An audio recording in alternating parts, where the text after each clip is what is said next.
नमस्कार दोस्तों, कैसे हैं आप सभी।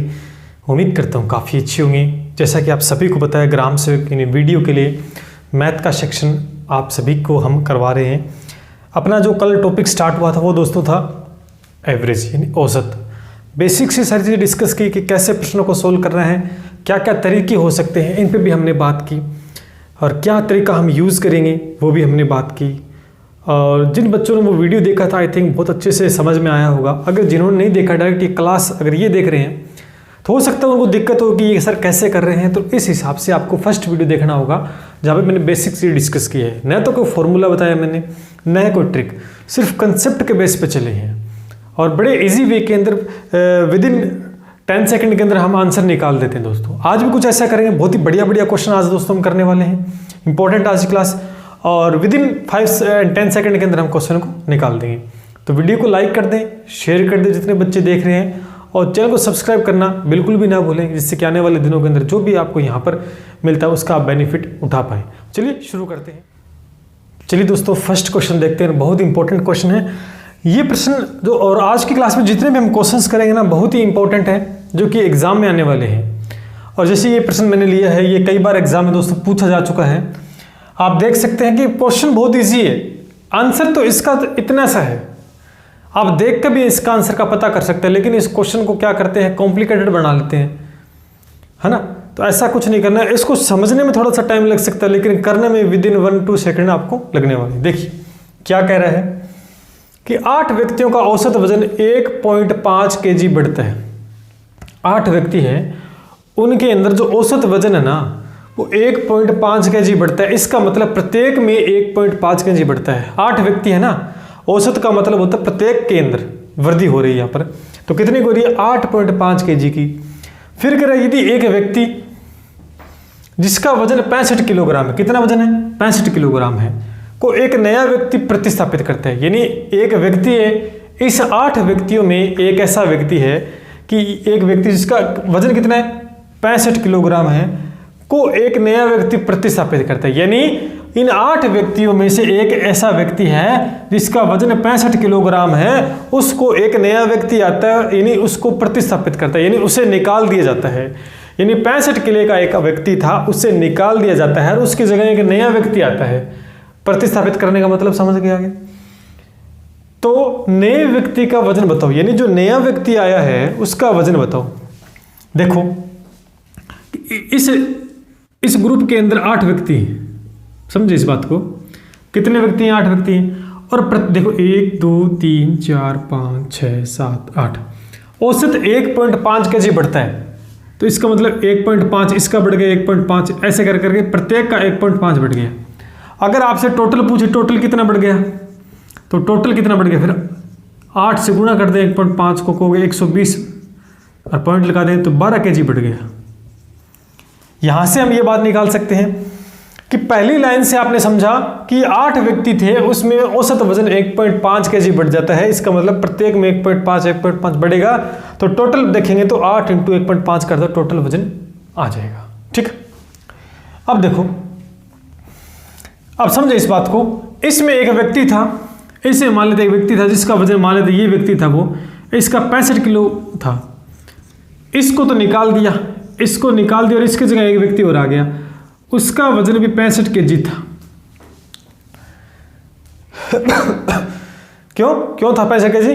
क्योंकि देखो उसके आने से 1.5 kg बढ़ता है, इसका मतलब उसका वजन 65 किलो तो था ही, और औसत वजन की इतने की वृद्धि हुई ना, तो इसका मतलब उसका 65 से कुछ ज्यादा था। ठीक है, समझे इस बात को दोबारा से। बस समझने में थोड़ा सा टाइम लगेगा, बाकी क्वेश्चन बहुत सरल है। कह रहे एक नया व्यक्ति आता है ना, जब ये नया व्यक्ति आ रहा है तभी तो औसत में वृद्धि हो रही है। बात समझ में आ रही है? जब एक नया व्यक्ति आया है तभी तो औसत में वृद्धि हुई, कितने की, 1.5 की। यानी जब एक व्यक्ति गया उसका 65 किलोग्राम वजन था, तो इसका मतलब नए व्यक्ति का वजन निकालना है। कितने, किसके व्यक्ति का, नया व्यक्ति आया है उसका नया वजन, यानी नए व्यक्ति का वजन। इसका मतलब है कि सर 65 किलो तो होगा ही होगा। क्यों?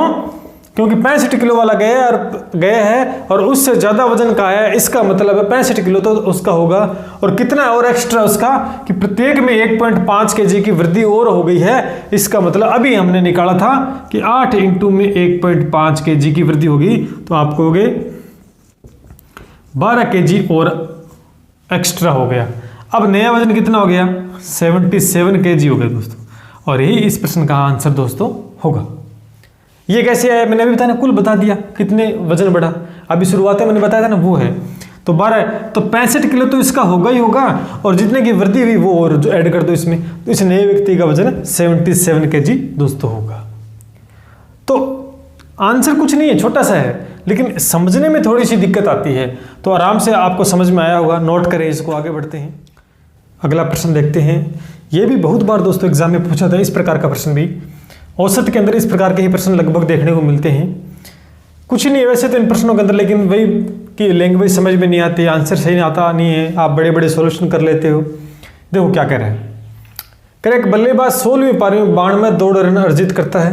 यानी 16वीं पारी में जब 16 पारी हो जाती है तो 92 रन अर्जित कर लेता है। इस प्रकार उसके औसत में 4 की वृद्धि होती है, यानी 4 रनों की दोस्तों वृद्धि होती है जब वो 16 पारी में 92 दौड़ रन अर्जित करता है। तो 16वें पारी के बाद बल्लेबाज का औसत आपको बताना है, ठीक है। तो आप देखेंगे कुल मिला के यहां से लेकर इतनी, तो यहां तक ये 15 इनिंग्स है ना, इनिंग्स कह रहे हैं 15। फिर है 16वीं, अब 4 की वृद्धि हो रही है कब? जब यहां पर ये रन कितने अर्जित करता है? 92 दौड़ रन अर्जित करता है। बात समझ आ रही है? अब यहां पर देखो 1 2 3 ऐसे चलते चलते 3 4 15 तक, 15 इनिंग्स में, और प्रत्येक में 4 की वृद्धि हो रही। तो मैंने बताया कि 4 की वृद्धि हो रही है, देखो। तो कुल वृद्धि कल वाले वीडियो में मैंने बताया था, कुल वृद्धि सीधा आप औसत से निकाल लोगे तो भी आपकी सीधी आ जाएगी, प्रत्येक में 4 4 जोड़ के भी। तो यहां पर क्या आ जाएगा टोटल? 15 इंटू में 4 यानी 60। तो 15 इनिंग्स जो थी, 15 जो पारियां थी, उनमें 60 रन औसत था कुल औसत, ठीक है। यहां कितना है? 92। यहां कितना है? 60। 16वीं में निकालना है तो 16वीं में कितना आ जाएगा? 92 माइनस में 60 यानी 32 रन आ जाएगा। कितना आ जाएगा? 32 रन। ये लीजिए, कुछ भी नहीं था इस क्वेश्चन में, बड़ा ही ईजी था। बस एक बार समझने में थोड़ी सी दिक्कत हो सकती है, और बार बार जब प्रैक्टिस करोगे ऐसे क्वेश्चंस की तो आराम से। कुछ भी नहीं, देखो कि पीछे 16 पारी खेली थी, 16 में प्रत्येक में 4 की वृद्धि हो रही है। देखो जब 92 दौड़ रन अर्जित करता है ना, तो इससे पहले 15 पारियां खेल चुका है वो, तब 4 की वृद्धि हो रही है औसत में। तो प्रत्येक में 4 4 की वृद्धि होगी, तो 15 चौके 60 होगी टोटल। कितना हो गया? 15 चौके 60, और 16 में 92 रन। अब 16 में निकालना, तो 16वीं पारी में से 15 इनिंग्स निकाल देंगे तो खाली 16वीं पारी का रन आ जाएगा 32 रन, ठीक है। नोट करें इसको। चलिए दोस्तों अगला क्वेश्चन देखते हैं। कुछ वैसा ही क्वेश्चन मैंने लिया है जिससे कि आपको अच्छे से समझ में आए।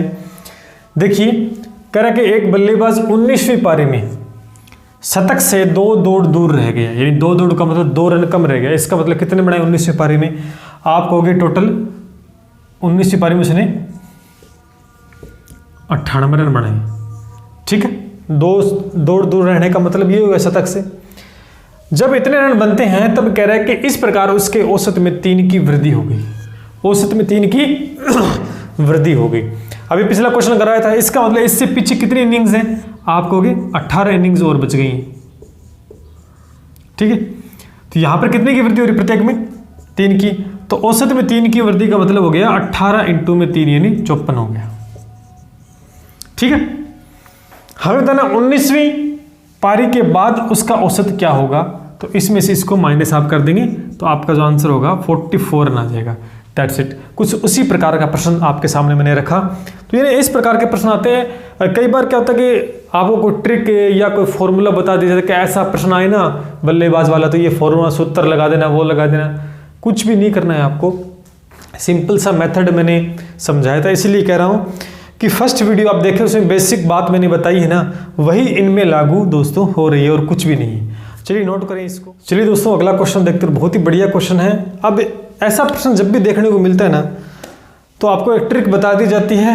वो ट्रिक क्या है, क्या निकालना बता देता हूँ मैं। जैसे औसत 4 निकालनी है, तो इसको इलेक्ट्रिक बता देंगे क्या है। वो क्वेश्चन पढ़ते हैं सबसे पहले। तो कह रहा है ए व बी के बीच की नीत दूरी आपको नीत दूरी है वो इतनी चाल से तथा वापस इस चाल से तय करता है। तो कुल दूरी तय करने में औसत चाल आपको बतानी है। एक सूत्र है, अक्सर वो काम करता है। और जैसे एवरेज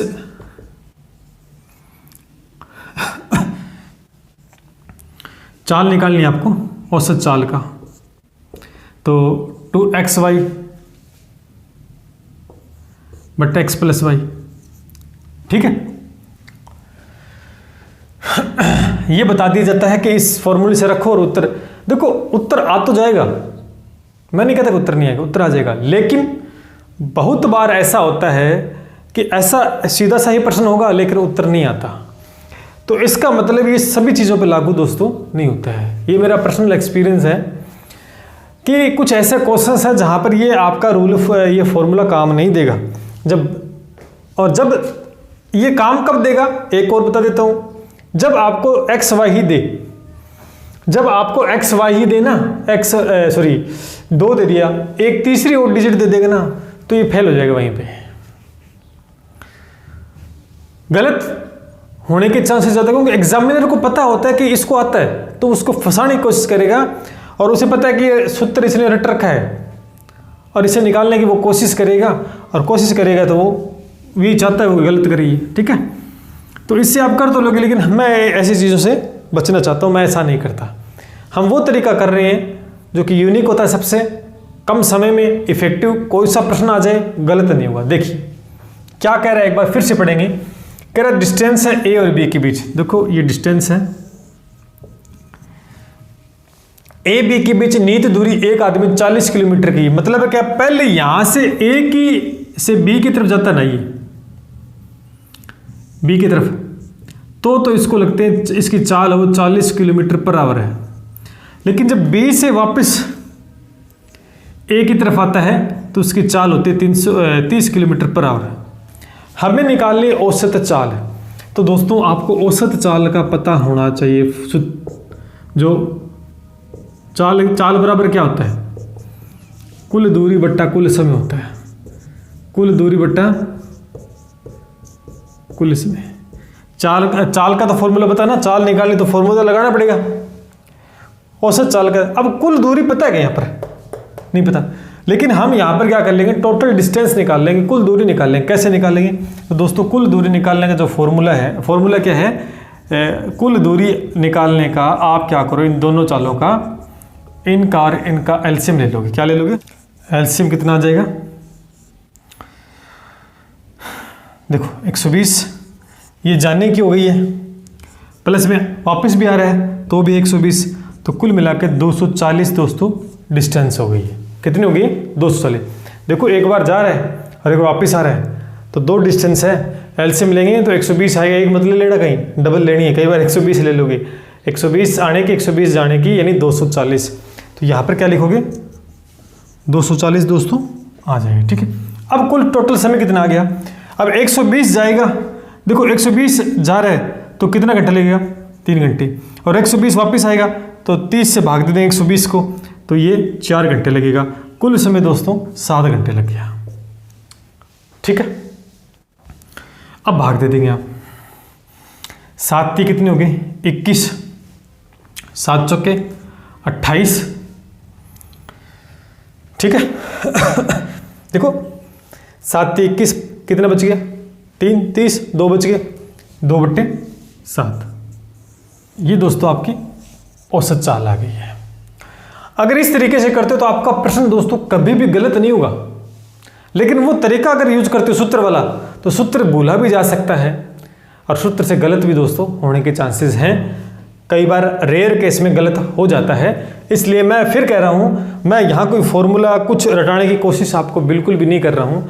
हम चलते हैं सिर्फ कंसेप्ट के ऊपर। सबसे अच्छा तरीका 100% सही होगा क्वेश्चन अगर इस हिसाब से दोस्तों आप करते हो, ठीक है। नोट करें दोस्तों इसको। चलिए दोस्तों वैसा ही कुछ एक क्वेश्चन लेते हैं। और अब की बार क्या क्वेश्चन है देखिए थोड़ा सा। कह रहे हैं कि व्यक्ति कुल यात्रा को 3 बराबर भागों में विभाजित करता है। मतलब 3, ये यहाँ से यात्रा यहाँ से लेकर यहाँ से यहाँ तक जाएगा, 1 2 1 2 3 भागों में बांट लिया, ठीक। प्रत्येक भाग को जो तय करता है वो 20 kilometre per hour, 15 kilometre per hour और 10 किलोमीटर पर आवर से तय करता है। क्या बताना है? औसत चाल। औसत चाल क्या होती है? अभी मैंने बताया था, क्या होती है? कुल दूरी बट्टा कुल समय, बताया था। अब इसे फॉर्मूला लगाओ आप और उत्तर आपका गलत हो जाएगा, लेकिन मैंने तरीका क्या बताया? अब यहां पर देखो वापस नहीं आ रहा है, पिछला जो क्वेश्चन था उसमें वापस आ रहा था जाकर, लेकिन इसे वापस नहीं आ रहा है। इसका मतलब इन तीनों का अगर हम एलसीएम ले लेंगे तो कुल डिस्टेंस आ जाएगी, एलसीएम आएगा 60। देखो 20 30 60, 15 चौके 60, 10 छिक्के 60, ठीक है। आपको सर कुल दूरी तो 60 आ गई है, ठीक है। लेकिन कितने पार्ट है? 1 2 3, तो टोटल डिस्टेंस कितनी होगी? 3। अब कुल दूरी 180 हो जाएगी, 6 तिया 18, 180। टोटल समय जितनी बार भाग जा रहा है 20 30 60, 4 और 6, 6 4 10 13 हो गया। बट्टे में क्या आ गया दोस्तों? 13। तो ये हो गया 180 बट्टे में 13, और आगे आप भाग करके इसकी वैल्यू निकालोगे, वो उसका आंसर हो जाएगा। तो इस क्वेश्चन को मैं जल्दबाजी में इस वजह से करवा रहा हूँ कि तरीका मैंने बता दिया था आपको, ज़्यादा लंबा चौड़ा इसको लेके जाने की कोई आवश्यकता आपको दोस्तों नहीं है। क्वेश्चन मुझे पता है आराम से आपके समझ में आ गया। पहले हमने टोटल डिस्टेंस निकाली दोस्तों, क्या निकाली? टोटल है वो डिस्टेंस निकाल ली, ठीक है। कितनी आ गई? 60 आ गई है। लेकिन कितने पार्ट है? A1 2 3। जब पिछले में क्या था? एक जाने की और एक आने की, तो वही देखो ठीक है। तो यहाँ पर इंटू में 3 यानी 6 3 18, 180 किलोमीटर आपकी टोटल डिस्टेंस हो गई है। 3 आदमी है तो सॉरी 3 डिस्टेंस को कवर किया इसने बराबर बराबर भागों में, ठीक है। तो ये 60 बराबर बराबर डिस्टेंस है, ये भी 60 है, ये भी 60 है, ये भी 60 है, और 3 बराबर भागों में विभाजित करता है, तो तभी तो बराबर बराबर लिए, तो टोटल डिस्टेंस 60 यानी 180 हो जाएगी। 6 3 18 180, ठीक है। तो उम्मीद करता हूँ ये भी प्रश्न आपको बहुत अच्छे से समझ में आया होगा। यानी मैं वही क्वेश्चन आपके साथ डिस्कस कर रहा हूँ जो कि बहुत इंपॉर्टेंट है, हर बार एग्जाम में देखने को मिलते हैं। चलिए नोट करें इसको। चलिए दोस्तों नेक्स्ट क्वेश्चन देखते हैं। क्वेश्चन बड़ा इजी है, और ये मैं इसलिए इस क्वेश्चन को ले रहा हूँ क्योंकि थोड़ी सी लैंग्वेज इसके अंदर है, कई बार बच्चे कंफ्यूज हो जाते हैं, थोड़ा सा अगर बदल देते हैं तो। कह रहा है कि 10 संख्याओं का माध्य, 10 संख्याओं का माध्य कितना है? 12 है। बस ये माध्य आ गया, यहाँ फंस जाएंगे। और कल मैंने ही बता दिया था अच्छे से कि माध्य एक तरीके का औसत ही होता है, यानी 10 संख्याएं हैं उनका औसत आपको दे रखा है, यानी माध्य यानी 12 दे रखा है। प्रत्येक संख्या में 3 जोड़ा जाता है। प्रत्येक संख्या में कितना जोड़ते हैं? प्रत्येक संख्या में 3 जोड़ते हैं। तो देखो नया माध्य क्या होगा, यानी नया औसत क्या होगा? इस प्रकार का प्रश्न मैंने कल डिस्कस दोस्तों किया था। इसका मतलब सीधा सा इसका उत्तर 12 + 3 यानी 18 आ गया। अब आप कहोगे सर ये कैसे आ गया, सॉरी 15 आ गया, ठीक है। अब कहोगे ये कैसे आ गया? ये भैया ऐसे आ गया क्योंकि ये क्वेश्चन मैंने कल डिस्कस किया था। मैं इस क्वेश्चन का लेने की वजह ये थी कि यहाँ पर माध्य लिखा हुआ था। मैं नहीं चाहता कि कोई भी एक वर्ड आपको कंफ्यूज करे कि सर ये क्या होता है, तो पहले मैंने ले लिया। ये क्यों आया? क्योंकि प्रत्येक संख्या में 3 की वृद्धि हो रही है। कल मैंने बताया था प्रत्येक संख्या में 3 की वृद्धि हो रही है, तो सीधा आप प्लस करो चाहे प्रत्येक संख्या में माइनस करो या गुणा करो या भाग करो, वो चीज आप औसत में कर देंगे तो नया औसत आ जाता है। तो सीधा अपना पुराना औसत 12 था, 3 की वृद्धि प्रत्येक संख्या में हो रही है, तो आप सीधा औसत में उसकी वृद्धि कर देंगे तो आपका उत्तर आ जाता है। क्यों आ जाता है मैंने ये बताया भी था आपको एक्सप्लेन करके, ठीक है। बार बार चीजें दोस्तों नहीं बताई जाती है, वो वीडियो देखो, इसके अंदर बेसिक चीजें मैंने बहुत ज़्यादा डिस्कस की है। और आज की क्लास में हम इतने ही क्वेश्चंस कर पाएंगे, तबीयत थोड़ी सी नरम है, खड़ा नहीं रह जाता है। फिर मैंने सोचा कि चलो 4-5 क्वेश्चंस वो करवाते हैं। अभी बहुत सारे क्वेश्चंस पड़े हैं एवरेज के, करते हैं। तबीयत खराब है थोड़ी सी, इस वजह से दिक्कत है, वरना करवाते कुछ। तो जितने करवाए उम्मीद करता हूँ अच्छा करवाया मैंने आप सभी को, आप समझ पाए होंगे। कोई भी डाउट आता तो आप दोस्तों कमेंट करके पूछ सकते हैं। लगातार क्लास चलती रहेगी। कोई रीज़न हो सकता है कई बार, जैसे तबीयत ज़्यादा खराब होगी, क्लास नहीं ले पा रहे, तब हो सकता है कुछ, अदरवाइज दोस्तों क्लास लेंगे। प्री और मेंस दोनों को साथ करवा रहा हूँ, जल्दी जल्दी कंप्लीट हो जाएगा। इस महीने में कोशिश करूँगा इसे कंप्लीट करने की दोस्तों। ज़्यादा टॉपिक्स नहीं है आपके, सिमिलर कुछ एक चीज़ें हैं वो करवा देंगे। बाकी मेन टॉपिक्स हमने स्टार्ट कर रखे हैं, जैसे SICI है, अच्छे क्वेश्चंस आते हैं वो करवा दिया, प्रतिशत करवा दिया, प्रॉफिट एंड लॉस डिस्काउंट करवा दिया। अभी आपका ही चल रहा है, इसके बाद रेशियो का पार्ट हम करेंगे। ठीक है, तो लगातार हम क्लास लेते रहेंगे और बहुत ही बेहतरीन कंटेंट दोस्तों हम आपको देंगे, विश्वास बनाए रखें। चलिए लाइक शेयर सब्सक्राइब कीजिएगा, मिलते हैं इसके साथ। जय हिंद, जय भारत।